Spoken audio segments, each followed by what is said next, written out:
Telugu Desam party సంస్థాగత ఎన్నికల ప్రక్రియ ప్రారంభమైంది. జిల్లా వ్యాప్తంగా తెలుగుదేశం పార్టీ మండల నగర కమిటీల ఎన్నికలు ప్రారంభమయ్యాయి.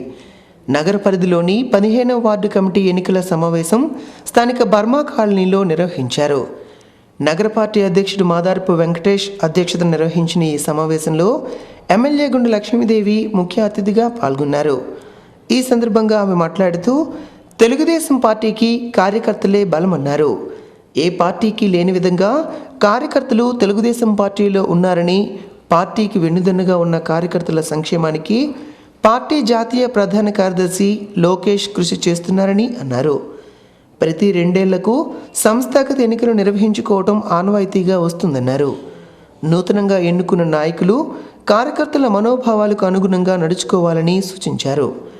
ఈ సందర్భంగా మాజీ ఎమ్మెల్యే గద్ది బాబురావు పర్యవేక్షణలో వార్డు కమిటీ ఎన్నిక ఏకగ్రీవంగా పూర్తయింది. మనకి మళ్ళీ సంస్థానగత ఎన్నికలు మొదలయ్యాయి.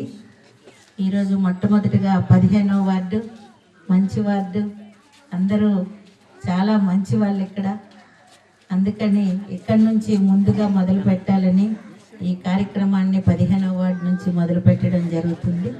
ఈ వార్డులో యునానిమస్గా కమిటీని అంతా కూడా మీరందరూ మన తిరుమల గారిని, వెంకటేష్ని గౌరవిస్తూ ఏకగ్రీవంగా కమిటీని ఎన్నుకోవాలని కోరుకుంటున్నాను. దీంతోపాటు మన పార్టీ ఎన్నో సంక్షేమ కార్యక్రమాలు, అభివృద్ధి కార్యక్రమాలు చేసింది. రేపు 2019లో మళ్ళీ మనకి ఎలక్షన్కి వెళ్ళేటప్పుడు ఈ కమిటీలే ఉంటాయి కాబట్టి ఒక మంచి కమిటీని వేసుకొని ఆ కమిటీ ద్వారా రేపు 2019లో జరిగే ఎలక్షన్కి వారే ముందుండి నడిపిస్తారు. ఈ మంచి కమిటీని మీరు ఎన్నుకోండి. ఈ కార్యక్రమంలో వార్డు ఇన్ఛార్జ్ ఇప్పిలి తిరుమలరావు, కాకి గోవిందరెడ్డి, బి కృష్ణారావు, బోర గోవిందరావు, చిట్టి నాగభూషణం తదితరులు పాల్గొన్నారు.